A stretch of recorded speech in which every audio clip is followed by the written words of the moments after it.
I started this YouTube channel covering some of my favorite songs on the piano, and I've improved so much as a pianist because of this practice. So first I'm gonna break down the process of covering a new song and like why I think this process is honestly like the whole package for improving as a musician. So of course, to cover a song, you need a song to cover. So the first step is choosing a song to cover. The next step is of course learning that song, and I learn all of the songs that I cover by ear because developing the ear is the most powerful thing that you can do as a musician. Every single week, I'm training my ear. I'm learning a new song. My ear is getting so much stronger, and you want to have a good ear because it applies to every single context that we find ourselves in as musicians. So once I've learned the song by ear, the next step is making my own arrangement.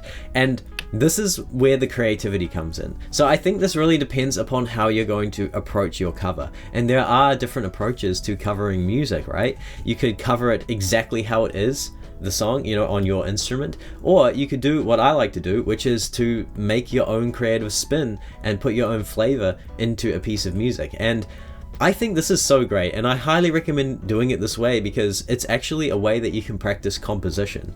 So arranging is, as I see it, a kind of a form of composition, but it's composition on easy mode because you've already got all the raw materials. You've already got the melody, you've already got the chord progression, and now you've got this opportunity to like play around with it and experiment with it and, you know, see how it bends and see how you can put your own flavor into it. You can have so much fun with this and you can get so creative. Or maybe you could play it with a Latin groove, or you could, you know, play it in a jazz style. You know, you could change the key, you could change the, you know, time signature, you could change the tempo, you could change the feel, the groove. There's so much experimentation that you can do when you're making an arrangement. It's such a powerful creative practice. You're gonna get better at composing music because this is essentially kind of a form of creative composition. You've already got the Legos, and now it's up to you how you're gonna stack the Legos together to make your own thing. Once I have my arrangement, the next step in the process is rehearsing that arrangement. The way I think about it is that I get into this kind of work mode. Sometimes you just need to like smash out a bunch of work. Like you need to knuckle down and really practice a performance and practice a piece of music. You need to rehearse it so that when the performance comes, you're gonna give a banger performance, right? We want to improve our capacity to engage in deliberate practice. Now, deliberate practice is where you specifically focus on the things that you can't execute very well, and you just go through them over and over again. You get the repetitions in. If you're doing this on a weekly basis, you're getting so much better at actually sitting down, working hard on this performance, and just practicing, doing deliberate practice. So once I've rehearsed my arrangement and I think it's ready to record, the next step in this process is of course recording. You start to get very good at, you know, using microphones and setting things up, you know, setting up your DAW software or however you're going to record your piece of music. And I think it's just great to have these skills down on lock, right? If you can produce yourself as a musician, you're already one step ahead, right? And the last step in this process is of course producing the final piece and making the video for it and shipping it. This is actually one of the most powerful steps in this process because this is where it goes full circle. You know, I edit all my videos, all my covers, and I prepare it for YouTube. I actually see exactly how I've performed it and how I've played this piece of music. This is great because I get to actually see like how my playing is every single week. You know, I get to see my weaknesses and then I get to apply that in the next week. And so this is how you can actively like see your own progression as a musician week in and week out because you're putting up a new cover, right? And then you're like, okay, I didn't like that part of my playing. I'm going to improve it next week in next week's cover. And then you do that next week. And then you do that, you know, week in, week out. You're staying on the pulse, you know, you're staying on the pulse of your own progression as a musician. My whole point here is that by making a cover for like YouTube or TikTok or wherever you're going to make covers, every single week, by committing to this, you're covering all bases. You're following your musical curiosity, you're getting the ear training in, you're getting some creative composition arrangement going on, you know? You're starting to find your own style, you know, how you're going to put your own creative spin on this cover. You know, you're getting some recording practice, you're getting rehearsal practice, you know, and you're getting to hear yourself play every single week. So it's the whole package, but there's so much more. You're building your repertoire. You're going to pick up so much more language. You're going to pick up more rhythmic language, more harmonic language, more melodic material to work with. And you're going to be able to apply that in the next week. There's so much that you can achieve just by committing to making a new cover every single week. And this is what I'm finding. That's why I'm sharing this with you, because I'm just like, far out, no one's talking about, I guess people are talking about this, but it's so powerful. It's like, even if you did nothing else and you just committed to making a new cover every single week, you would improve so much as a musician. Okay, that's it for the first half of this video. I'm gonna switch angles now and we're gonna jump on the keyboard, and I'm going to give you some practical examples of some things that I've learned and improved on just by covering some of the recent songs that I've done on my channel. So let's do that. Okay, so the first example I wanted to give you here is my cover of Lose Control by Teddy Swims. You've probably heard the song on the radio. This is a brief excerpt from it.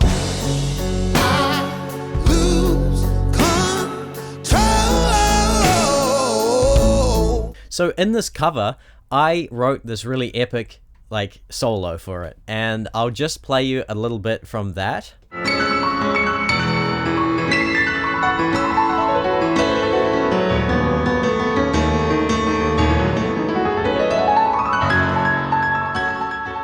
So there were two very technically challenging parts to that solo that I really had to rehearse a lot. And so the first one is this one here, which is kind of like a like an Oscar Peterson type bluesy lick thing. And the other one is this very fast scale.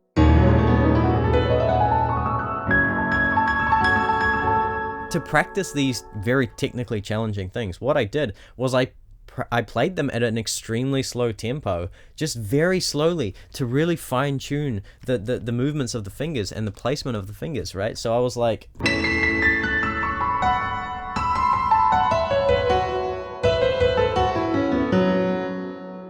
Yeah, I basically wanted to show you this because, like, just by working on this cover and rehearsing it, I basically improved my technique. And I got this kind of bluesy Oscar Peterson style lick on my right hand, and also practiced the E-flat Locrian scale at a pretty fast speed. Okay, so the second example I have for you is my cover of King Krull's Ocean Bed. I actually approached this cover in a jazzy style, and I wanted to do a kind of swinging jazz solo on it. I've been transcribing some jazz solos, and I've been working on my jazz language, my bebop language. What I did with this cover was I wrote a solo where I actually applied some of the things that I've been transcribing recently. So here's an excerpt from that solo that I'm talking about from this cover.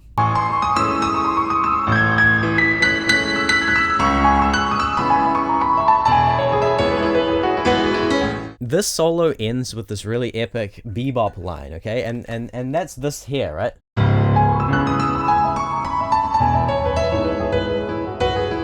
So that line,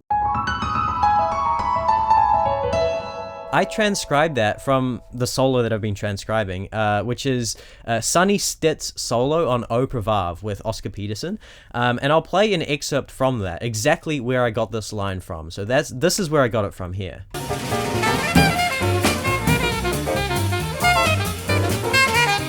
So the line that Sonny Stitt plays is actually an F major, right? So I basically took that line and I transposed it to the key of this cover of Ocean Bed, and I also added my own kind of spin on it, right? So I did this.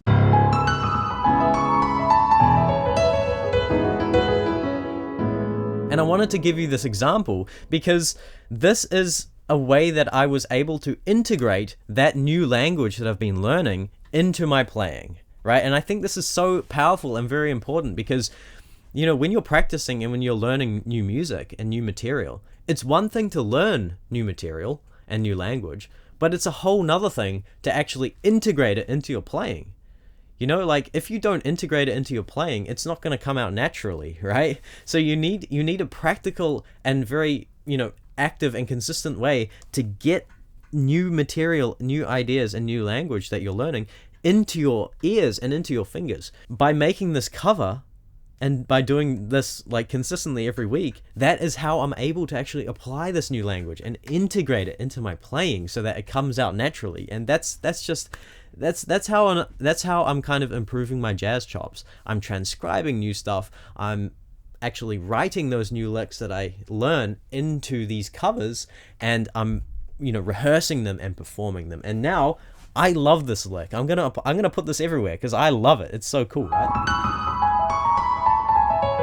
Okay, my third and final example is Peaches by Justin Bieber. So this is an excerpt from my cover of Peaches that I did a couple of weeks ago.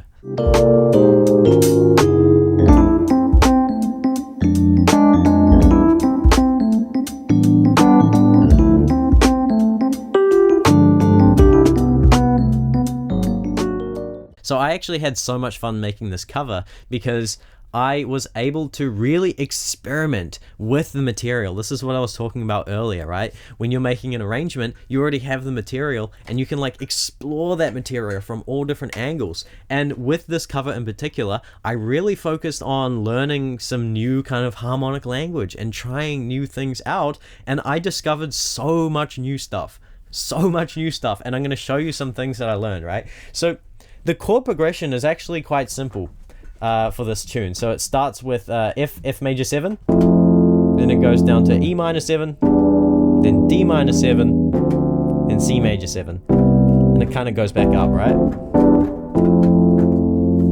You have the melody, right?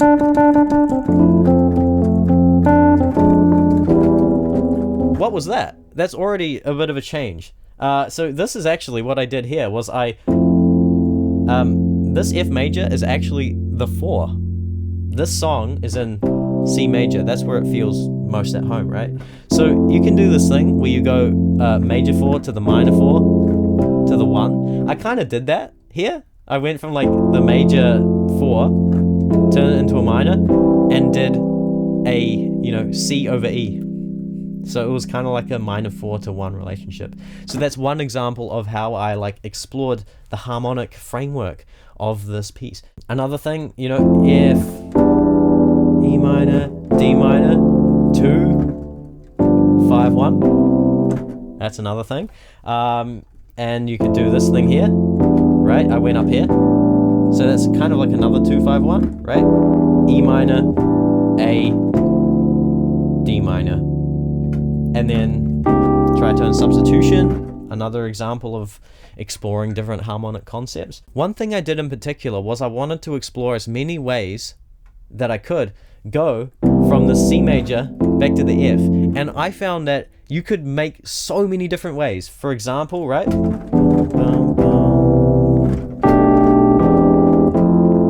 Right, there's one, right? There's another one, right? How about this one? I really like that one. I used that in the cover. I wanted to give you this example because with this cover, I explored so many different new ideas harmonically. And it was because I already had the material to work with. And this is how you practice reharmonization. You take a melody that's already established and a chord progression that's already established, and you just kind of experiment with different ways to move through that. And that's what I did with this cover here. And I feel like my harmonic language improved significantly just because I was experimenting with this cover. Another thing is that also by making a new cover and putting it online, you're also growing your personal brand, right? You're growing your brand, you're growing your audience, you're reaching more people, and people can start to see your style by the kind of songs that you cover. They can see how you play, and maybe they can vibe out with you, which is pretty sick. And yeah, you can just start to grow your audience. And that's a really great thing to do in today's age. So that's another powerful benefit of doing this. Anyway, that's all for this video. I hope you got some value from it. Vibe and subscribe, and I'll see you next time. Bye.